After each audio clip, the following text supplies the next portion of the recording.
Hello, in this video we will discuss about the biochemistry of ATP, adenosine triphosphate. Adenosine triphosphate means the 3 phosphate group, while the ADP we will also learn about the 2 phosphate group. So let's begin to understand what is the ATP. And ATP is formed from the process of cellular respiration in the mitochondria of a cell. Mitochondria is the double membrane organelle. While this can be through aerobic respiration. Aerobic respiration required oxygen, while also ATP produced synthesis by anaerobic respiration. In this way, the anaerobic respiration means no oxygen required. So the aerobic respiration required oxygen, while the anaerobic respiration no oxygen required in this manner. So remember, anaerobic respiration in the initial organism, for example bacteria, involve, while the aerobic respiration involve the human, also the advanced organism. So here is the glucose use oxygen to produce ATP, and carbon dioxide is the aerobic, while the glucose will convert into the pyruvate and lactic acid, the lactate, and also produce ATP is the best example of the anaerobic. So aerobic respiration and anaerobic respiration, ATP production, both are present in the human cell or animal cell. So this is the glucose, for example. This glucose will go into from the blood circulatory system into the cell and convert into the pyruvate is known as glycolysis and produce ATP. So this is the nucleus and this is the mitochondria. Mitochondria required pyruvate for the aerobic respiration by the consumption of oxygen.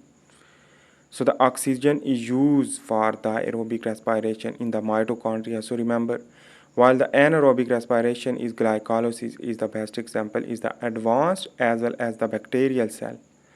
So this is the mitochondria, which that contain double membrane organelle, outer mitochondrial membrane, matrix, inside and inner membrane space, and inner mitochondrial membrane and inner mitochondrial matrix and outer. So this is the pyruvate channel, which that is required the pyruvate 3 carbon containing molecule after the glycolysis will move into the mitochondria and use into the tricarboxylic acid cycle, the citric acid cycle or Krebs cycle. In this way, the carbon dioxide will be produced and oxygen will be used to produce the ATP and NADPH. And this is known as the oxidative electron transport chain phosphorylation, the oxidative phosphorylation. So how it is possible the oxidative phosphorylation to produce more ATP? So for example, this NADH is used for the electron transport chain in the inner mitochondrial membrane, which that contain 4 complexes. These 4 complexes I will not go into the detail, but you can just understand, and the ATP synthase is the 5th complex. So in this way, the oxygen will be moved from the blood circulatory system into the mitochondria, and the half molecule of oxygen basically used to convert this electron and proton into water. So remember, this the NADH is used to give the electron and pump out the proton, and this proton will move inside through ATP synthase to produce ATP from ADP, and this is known as the oxidative phosphorylation. And after this electron and proton will combine with the oxygen to produce water, that is the oxidative phosphorylation. So oxygen is used for again water conversion, and basically the carbon dioxide will produce from the mitochondria during the Krebs cycle will remove, and this is known as the cellular respiration.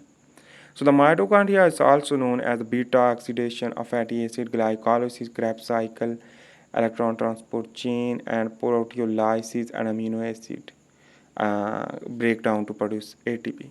While in the case of plant, here is the plant which that consume the sunlight, and plant are also living organisms, so they can't live their life without energy. So that is why plant contain leaf contain a green pigment, so that is why it is contain chlorophyll. So chlorophyll are present in the chloroplast, that is also the double membrane organelle. So in this way it is synthesize the ATP as well as synthesize of the other things. So remember that things. Basically here is the leaf cell. So the photosynthesis will occur here. Here is the chloroplast. This chloroplast contains thylakoid membrane inside and the nucleus, cytoplasm and vacuole. So in this way here you can see this the thylakoid membrane. Let's draw again that structure of the basically the light will target into the thylakoid of the chloroplast. So let's begin to understand again the chloroplast structure here, and this is contains stroma, which that's low proton, while that is why the low higher acid low pH high pH and low acidity, so that is why proton is less. So in this way inside is the lumen of the thylakoid. Here I am drawing the bigger picture to understand. So the light will fall, here is the lumen, and the light will fall on the photosystem 2 contain photon 680 nanometer, which that's going use the light, and thylakoid membrane is here, which that embedded this photosystem 2, and the water will use to produce oxygen. So that is the oxygen is byproduct which that consume for us, and the proton will also produce. In this way here is the plastoquinine, which that plastoquinine will convert into the hydrogen containing, proton containing and electron containing plastoquinine. So in this way it will be transmit the electron to the cytochrome B6F. This will lead to proton leave into the lumen, while the plastocyanine will accept the electron to transmit the photosystem 1 and also produce the NADPH, which that is used for the ATP production in the mitochondria of the plant. So in this way here is the proton. Ferroxide reductase enzyme used to produce NADH from NAD plus. So here is the ATP synthase enzyme contains CF0 and 1, which that produce ATP, same like a mechanism ATP synthase enzyme. So this is the oxidation of water to produce oxygen and ATP. So here is you can see the ATP cycle we will discuss. In this way the adenosine triphosphate will produce. After this adenosine triphosphate, by the using of water to produce H3 phosphate group release, and after this releasing of the phosphate group with the releasing to produce energy. So in this way the basically is the endothermic and exothermic cycle. In this way here is the exothermic mean reaction mean the ADP will be produced, will produce water and also the removing of the phosphate group, but again it will be back to endothermic reaction. In this way the heat will be absorbed, and in this way the ATP hydrolysis linked to physical and chemical work, and in this way here you can see this is the ATP will again produce, and ATP produced by the using of water and to release the phosphate group and add the phosphate group to basically if add the phosphate group to produce ATP. So this is the mechanism and ATP cycle. So this is the biochemistry of ATP. I hope you make sense about this. If you like this video, please make sure to subscribe, like and share, and also the comment below for understanding better. And this is the biochemistry lesson about the ATP. And what is the ATP? ATP is the basically chemical molecule which that is used for the providing of the energy and storage of the energy in the form of phosphate group. So thanks for watching. Please make sure to subscribe. Bye.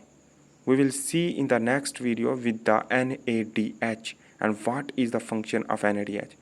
Hopefully in this video you have get the concept, but we will discuss separately and the less NADH function and higher NADH function. So thanks for watching. Bye.